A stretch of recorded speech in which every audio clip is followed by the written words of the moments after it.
Well, good morning, everybody, and welcome to the Saturday morning live group of Alcoholics Anonymous. My name is Sandy Beach, and I'm an alcoholic. How you all doing this morning?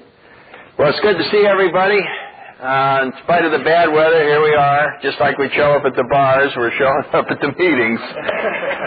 And we would like to extend a very special welcome to anybody who is at this meeting for the first time. If you haven't been here before, why we certainly hope you get something out of it and hope you enjoy it. And if you are new to AA, if you are just arriving in this fellowship, why everybody in the room wants you to make it. They give you their best wishes. They've all been in exactly the same spot you're in if you're just arriving in AA. Probably have a lot of fears and not sure you want to be here. Wasn't your idea. What the hell are all these people so happy about? And you don't like the prospects of not drinking. And you just are sure that there's been a big mistake, and you're hoping that somebody will come up with an alternate plan to get the hell out of here. And if that's sort of the feelings that you have, why everybody had those, and we just urge you to stick around, ignore your better judgment, and stick around here, because there's a lot of wonderful things that are in store for you if you will follow this path, and there's a lot of awful things that are in store for you if you go back to the drinking path. So please stick around, give yourself some more time, and just sit back, and you are in charge of judging whether this works better than your old plan. And we're convinced if you will just give it a try, you're going to have a wonderful year. It's customary to start our meetings with our preamble. Alcoholics Anonymous is a fellowship of men and women who share their experience, strength, and hope with each other, that they may solve their common problem and help others to recover from alcoholism. The only requirement for membership is the desire to stop drinking. There are no dues or fees for AA membership. We're self-supporting for our own contributions. AA is not allied with any sect, denomination, politics, organization, or institution. Does not wish to engage in any controversy, neither endorses nor opposes any causes. Our primary purpose is to stay sober and help other alcoholics to achieve sobriety. So what we're talking about today in the fourth step is we have two steps on inventory, so inventory ends up being a very important spiritual principle, made a searching and fearless moral inventory of ourselves. So what are we inventorying for? And what is the purpose of an inventory? Well, the purpose of all of our steps comes from the first step, where it said we're powerless over alcohol. In order to understand the rest of the program, we always go back to powerless. That is the heart of the problem, and it's the doorway in to a spiritual way of life, is powerlessness. And alcoholics get a real extra benefit because powerlessness is portrayed for us in spades. We get to see what it's really like to be powerless when you're powerless over alcohol. And that is what is necessary in order for anything else to work, is to totally accept and admit to yourself that you're powerless. Not almost powerless. Not almost powerless, but powerless. See, a lot of people come in and they go, well, I have a problem with alcohol. You know what I mean? And you start redefining things so that you're kind of semi-alcoholic compared to the gal next to you who's obviously a complete alcoholic. You know what I'm talking about? And your case is similar but different. And it's that difference that'll kill you. Trying to hold out some claim to unique alcoholic ground is a sure way to not succeed. And each one of us feels that we have a tremendously unique background. Maybe you came from a normal home, and it's driving you crazy because no one else did. There appears to be no one from a normal family in the entire planet. They're all in some program because of a unique problem. Rich Parents Anonymous or something like that. In any event, this sense of being different is what has to be hammered down, and powerlessness is what helps us do that. We finally ran into something that with all of our resources, we're unable to do anything about, and that's staying sober. That's being powerless over alcohol. And when we say we're powerless over alcohol, we're talking about being powerless when we're sober. It's not the fact that when you drink, bad things happen. That's only a small part of the problem. Because if that's all it was, all you'd have to do is stop drinking and everything would be fine. But we all know, as alcoholics, when we stop drinking is when things get bad. You know what happens when you stop drinking? You're sober all the time. All the time. In the morning, in the afternoon, at night. And you're going to be sober tomorrow, and you're going to be sober the next day. And suddenly it becomes too much. And you go, what's the matter? I'm sober all the time. I'm just, And you go into the bar and you ask the bartender, have you got anything back there for sobriety? I mean, if a guy's sober that could fix it? Or you want to become unsober? You're damn right I want to become unsober. I need help. And so we get alcohol in our system to take care of some problem. So you can see that the alcohol, it may cause problems, but its primary function is to solve a problem. That's the primary function for this alcoholic. I couldn't stand being sober. Life was too much for me. I needed help getting through life. And for me, alcohol did it. That's what makes me an alcoholic. Other people, they try to use alcohol to help them with life, and it doesn't help them. It doesn't change anything for them. They are non-alcoholics. For you and I, it was the answer. It was like a magic bolt from heaven. It gave me all kinds of resources. It changed the entire world that I lived in. It changed everything into a wonderful place. And it changed me into a totally functioning person. How do you learn how to dance? 3 drinks. 1, 2, 3, boom, you're on the dance floor. How do you get rid of a depression? How do you go to sleep? How do you get energy in the morning? How do you decide whether to go here or there? Easy. You just have a drink. And it becomes a tremendous power in our lives, and without it, we are incomplete as human beings. And then we come to AA, and people say, just don't drink. And we say, you don't understand. Drinking is my whole act. You're taking away my entire lifestyle when you suggest that I don't drink. So that's what being powerless over alcohol is. It means even when you're sober and you understand completely what your problem is, you're still going to pick up a drink. And it's going to kill you. That's the irony, and a lot of people miss that in the outside world. They think that they only look at the alcoholics while they're drinking and watch what happens. Look at their liver, and look, they're having a blackout. Look, he's puking. Look, they're arrested for drunk driving. But they never look at the alcoholics when they're sober, and they haven't had a drink in a month. And they walk into a bar and have a discussion with the bartender, and they say, you know, I'm an alcoholic. If I drink, I'll probably go to jail tonight. I mean, I've learned this. I went through treatment, and they showed me all of this information about alcohol. Could I have a beer? And I'll tell you what else will happen to me. People will just watch us. They think we're crazy. But we have no defense against the first drink. All of a sudden, we need it. And it's in there. And then the rest of the rat race starts. And we go to psychiatrists, and we talk to our friends, and we go to a workout club, and we try different medicines, and we do everything, and we still keep drinking. And so we come to AA as a last resort, not believing that it could work for us.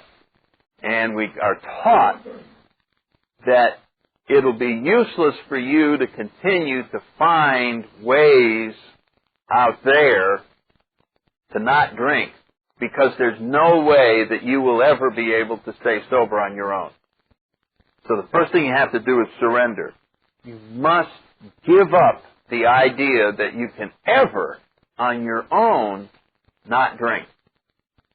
And if that's the case, you're powerless over alcohol. So the first step is how we get into the rest of the program is absolutely essential to take 100%. if we don't totally surrender, the first step is kind of frightening because it's just saying it's absolutely hopeless. There is no way that I can, that's the end of the first step. But if you aren't reduced to a state of hopelessness, it's very unlikely you will turn 100% to the pursuit of a higher power. There'll always be reservations. Because the next thing you're hit with in the program is that we came to believe in a power greater than ourselves could restore us to sanity, and then we made a decision to turn our will over to this higher power, and our eyes jump ahead to those two steps, which have to do with God, and we run back to the first step and go, I'm not totally powerless. Because if I am totally powerless, I'm going to have to deal with all this God stuff, and I don't want anything to do with that. And so it's essential that we say in AA, we don't try to prove the existence of God. Our specialty is convincing you of the need for God. That your situation is the same as a person who fell out of a plane without a parachute. It's hopeless. And somebody said, the one shot you got in this situation is to ask God to help you. And it's amazing what our egos will do. Well, I don't believe in God, so I'm just going to splat. There's an alternative. On the way down, you could change your mind. I used to not believe in God.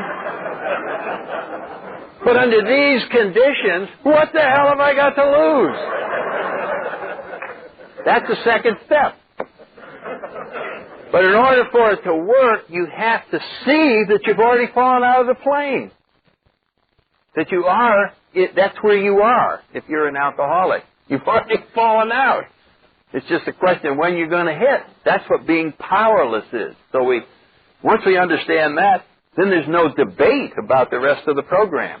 The program is easy. It's the fact that you're going to debate every damn one of these with your sponsor. Well, I don't need to take a searching and fearless moral inventory. I don't need to make amends. Go back and see those people. That's the hard part of the program. Doing this stuff is relatively easy. It's overcoming your reluctance to do any of these things because you want to stay in charge. And you're in charge of your life, and I figure my life, blah, blah, blah. You don't want to follow another plan. I don't. Nobody does. That's what our ego wants to take back over. And the things that save us, this is why the first step is so important. We just keep reminding each other, Helen, you still don't have a parachute. Ooh, yes, I see. Maybe I better continue to rely on something other than myself. And so we always go back to the fact that we're powerless over alcohol. That's the wonderful advantage that alcoholics have.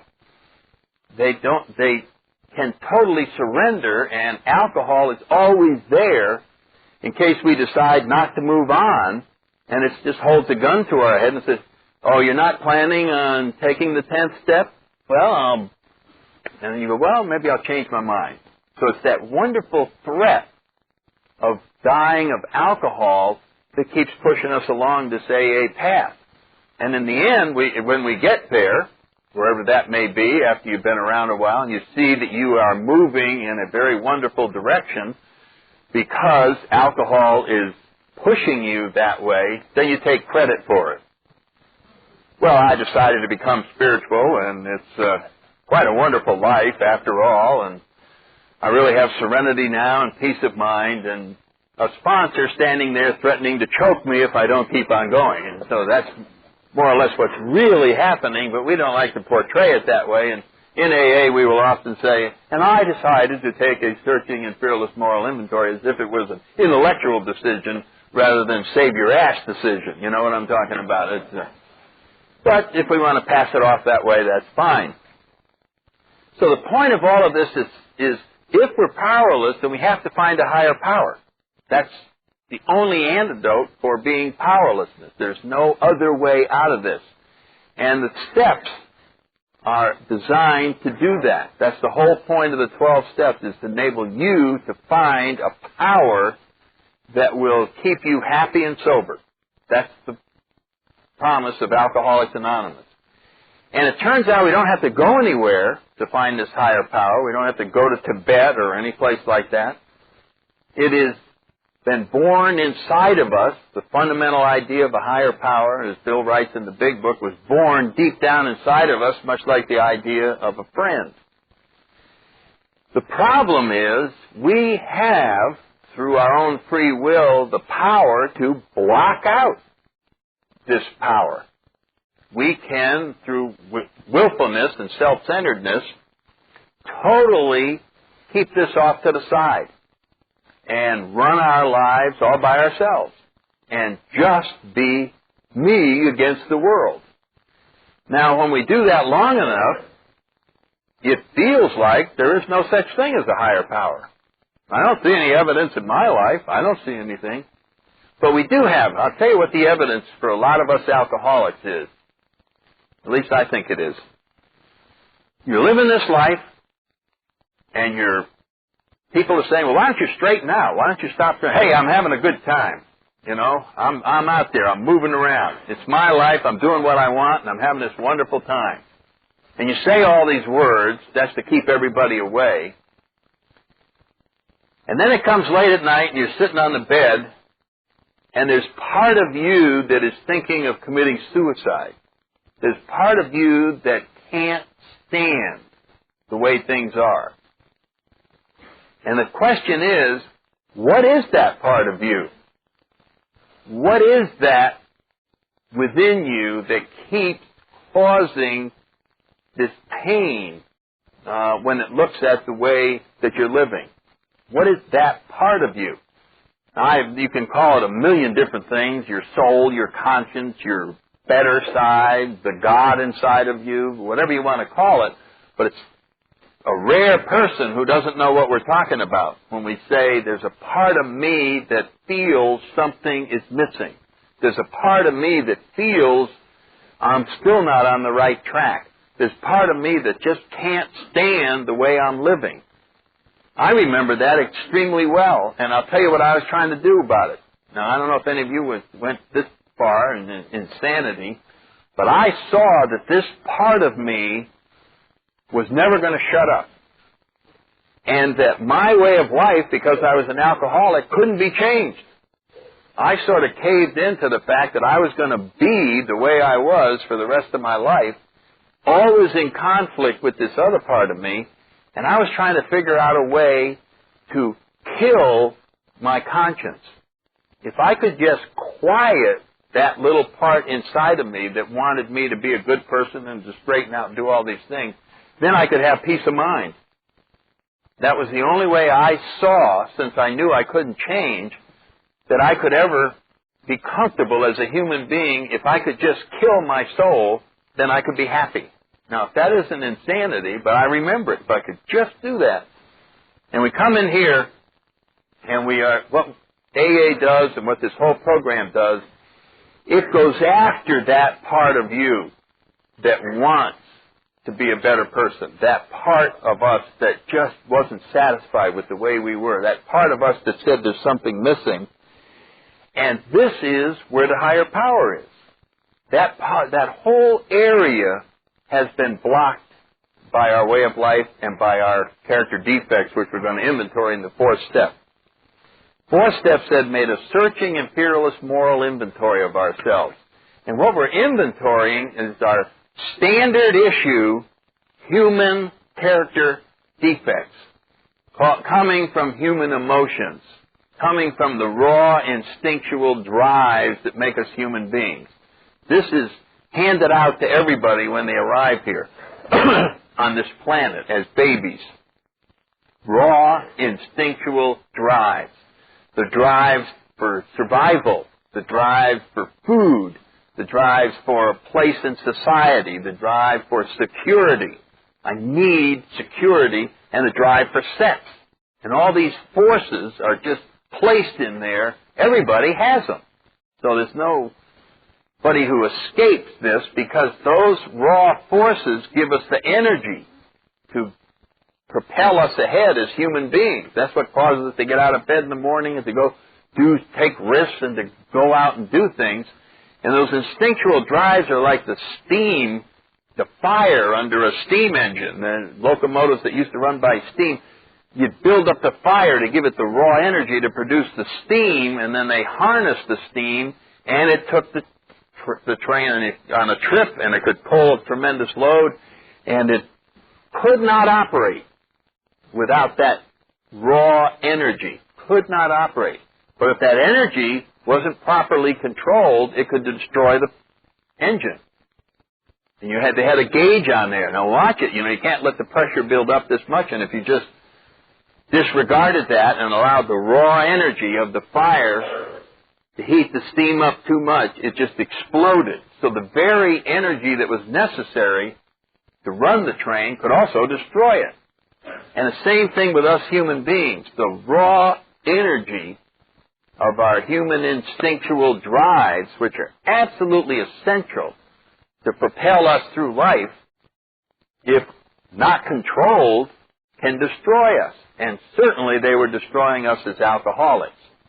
When you think about it, the whole deal of putting in balance the instinctual drives inside of us so that we can be comfortable with them and have them in their proper perspective is a very complicated process that's extremely foreign to alcoholics.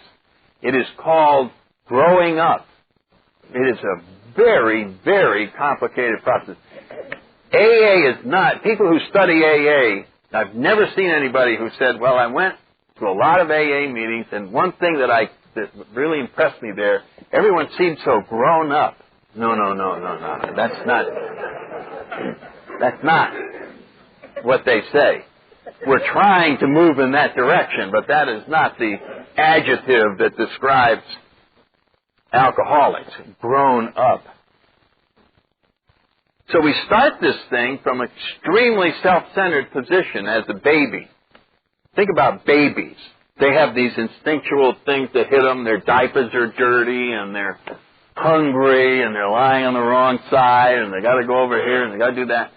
And their way of living is to scream that something's wrong and wait for a grown-up to fix it. I've seen some of us at 43 that are still basically operating from that perspective. We run home, find our wife, and go, what's wrong? I don't know, but I'm hurting, and we want someone to fix this. And our problem, or our main function, is to communicate what the problem was. I thought communication was telling people more about me. You see what I'm saying? With the hope that eventually they could understand and adjust to me or straighten the world out so it could adjust to me. And I saw communication as a very one-way thing. You ever go in relationships and they go, well, we got to communicate more. Okay, I'll tell you more about me. I need my eggs cooked this way, and I need to... And I thought that was, communication. Well, that is communication from a purely self-centered perspective. And when we start looking at our literature, and the fourth step, made a searching and fearless moral inventory, we see that self-centeredness was the root of our problems. That we saw everything from a self-centered perspective, and it causes what we call our number one offender in Alcoholics Anonymous, resentments. Because from a self-centered perspective, we look out, we're still the baby, we have these problems, we're yelling and screaming to the world, I've got these problems, and nobody's adjusting. Nobody is changing. And it's causing a lot of resentments. And when this person isn't, the person at work isn't behaving properly, the people in traffic aren't behaving properly, I've got tickets to the show and I'm going to be late, and this jerk is blocking me, and this isn't happening correctly, and I'm in a lot of pain, and when I'm in a lot of pain, somebody must be doing something wrong. And that's the way I saw the world from a self-centered perspective. And so these character defects were what made me self-centered. They were driven from a self-centered perspective. I think we talked about this last time. How do you become unself-centered? If you come here to AA and you go, now that I listen and go to meetings, I start agreeing, I am self-centered. I really see that. And you know what a self-centered person says? I'm going to fix that. I'm going to fix that self-centeredness. I am going to, and then there you are, fixing self-centeredness all by yourself. And when you think about it, that's pretty hard to do. So you go, well, how do you get out of self-centeredness? How can we do it? How can we become unself-centered? And it turns out we become higher power-centered. That's how we get out of being self-centered. And there's an amazing thing that happens when we go from self-centered to higher power-centered or God-centered. Turns out that's the real center. We aren't the center of the planet Earth or of Washington, D.C. or of the universe or anything. And when we look at everything from us being the center, nothing looks right because that isn't the real center. It was probably like way back when the astronomers were trying to understand the universe, and they started with the assumption that the world was at the center. And the more they studied it, the more it didn't make sense. Because the movement of certain things couldn't be that way if the earth was at the center, and it caused a lot of confusion. And when I look at the world with me as the center, it doesn't make sense. But when I learn how to look at it with a higher power as the center, it starts looking wonderful. Because that is the way it really is. So the problem that we have in sobriety is getting a higher power, getting this power to flow into our lives, and it's blocked. That's the deal. These character defects, these instinctual drives that we have been trying to live with in our lives are totally blocking anything from coming into our lives. We have the power through our self-will to block out our friends, our family. I don't know about the rest of you drunks, but I didn't want people contacting me. My family, wouldn't even give them my phone number sometimes. I just didn't want them because they bothered me. And they were always mentioning, why don't you stop drinking? And I didn't need that. And so I blocked them out. And true friends, if they got too close, cut them off. So we have the power with our free will to block out friends, love of friends, the concern of the community, the concern of our neighborhood, and a higher power. We can block all that out. The problem is we go beyond that and we claim, when we block all this out, that it doesn't exist. And that's why we get so cynical. There's no love in the world. I never saw any in here. There's no such thing as good people. I never saw any in here. There's no such thing as God. I never saw him in here. Where was God when I crashed into the tree drunk? You know what I'm saying? And so, just since we don't have any evidence of it, we claim it doesn't exist. And there is no such thing as nice people and all of that. And we come in here, alcohol forces us to come in here and reconsider all this. And let's inventory our lives and see if, in fact, our real problem is self-centeredness, fear, resentment. We are totally choked up. I love that word. Our emotions it just chokes off any supply. If you get choked hard enough, you can choke off your oxygen supply.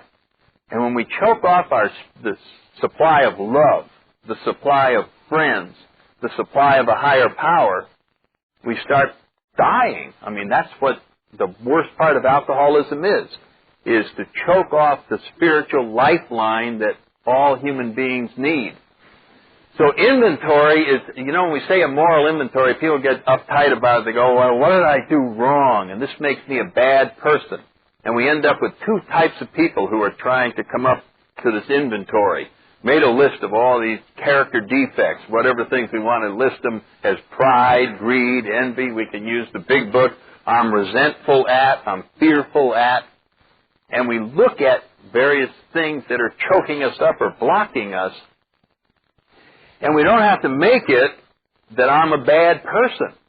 I am simply being blocked out from a lot of good things that are waiting to come into my life. And if I don't remove these blockages, I'm a stupid person. But I'm not neither bad nor good. It's just, why would I leave these stay here?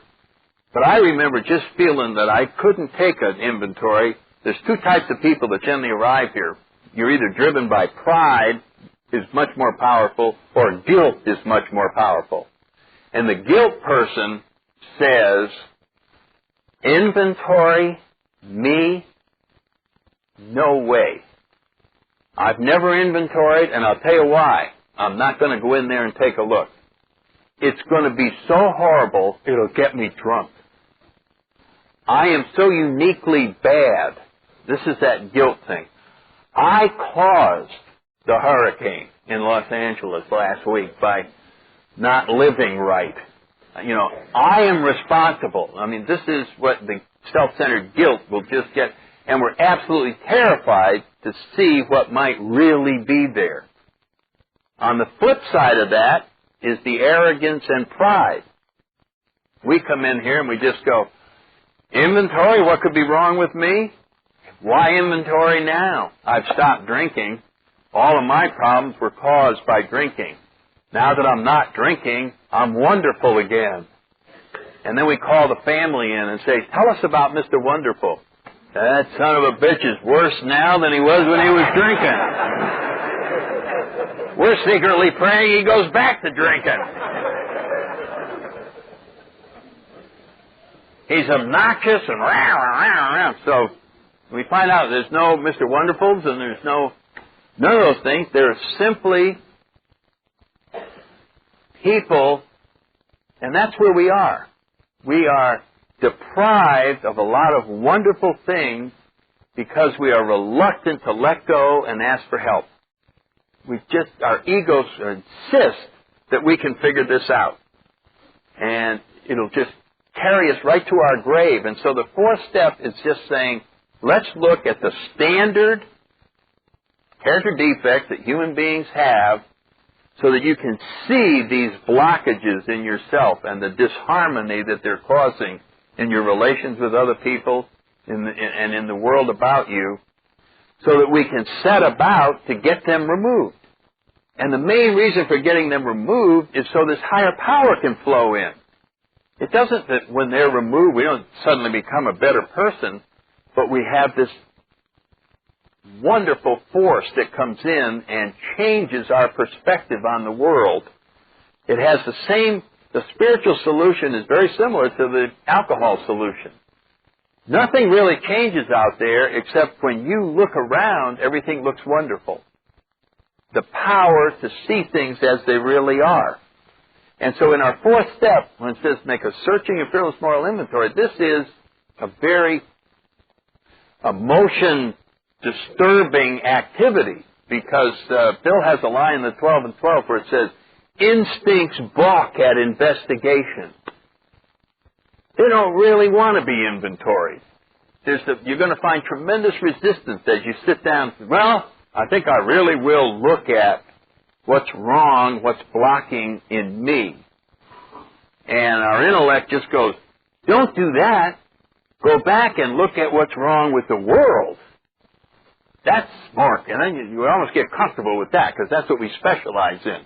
Don't take your inventory. Take his inventory. You know, that sort of feeling. Because we don't want the spotlight on us. Because we've maintained this illusion to ourselves that basically I'm a pretty good person and I'm a victim and a lot of things have happened to me. And we just maintain that. And this thing it's actually a very simple process. All we have to do is go, I am going to go ahead with this. I'm going to get a pencil and a piece of paper. I'm going to follow the suggestion in the big book where if you look in the big book under chapter 4, it has it says, list all the things you resent, all the people, principles, and institutions that you resent, and just list them down there. So that we start acknowledging these forces. More people come in here and claim they're not angry. A lot of alcoholics are in their class. We almost deny the rage that we have inside of us. We deny, I'm not resentful. If you don't stop bugging me, and to acknowledge this is a very hard thing. But once we start getting free from it. It's a wonderful process, this inventory. And so it just is, all it's required is a decision to do it. There's no great deal. It's not a very complicated thing. If you get your 12 and 12 and your big book, you just sit down, and you're going to be listing the same thing the person across the street's listing. That's the funny thing. There aren't unique character defects. We just have to see them in ourselves. That's all we have to do in the fourth step. Finally see, oh, this is what the deal is. It's not that China won't trade with us that's causing me my problems. My problem is a resentment. I mean, we finally start bringing the true reality of the situation and what's blocking us from some wonderful things. The last thing I'll make, because I notice it's 5 after, is this is done by ourselves. And when we get to the end of this, we've done the best thing we can. We took a searching and fearless moral inventory of ourselves. Worked real hard on it. We have this piece of paper with all this information that we put down, best of our ability. And at the top of the list, on many of us, is character defect of rationalization. Rationalization. We tend to come up with all kinds of explanations and fool ourselves and do all that. Well, if rationalization is at the top of your list, how do you know the list is worth anything? How do you know it has any value whatsoever? And that's where the 5th step comes in, which we'll be talking about next week, where we take this and share it with another human being. And this is what really puts the 4th step in. So if you do a 4th step and you really don't feel that you made much progress in terms of change as far as the human being is concerned, there's not supposed to be many results there. The results come in the 5th step. And that's the one we're going to talk about next week. We're at the end of the time. We have a great way to wrap this meeting up with the Lord's Prayer. Hi. How you doing this morning? Who art in heaven, hallowed be thy name. Thy kingdom come. Thy will be done on earth as it is in heaven. Give us this day our daily bread, and forgive us our trespasses, as we forgive those who trespass against us. And lead us not into temptation, but deliver us from evil. For thine is the kingdom, the power, and the glory, forever and ever. Amen. Keep coming back. It works if you work it.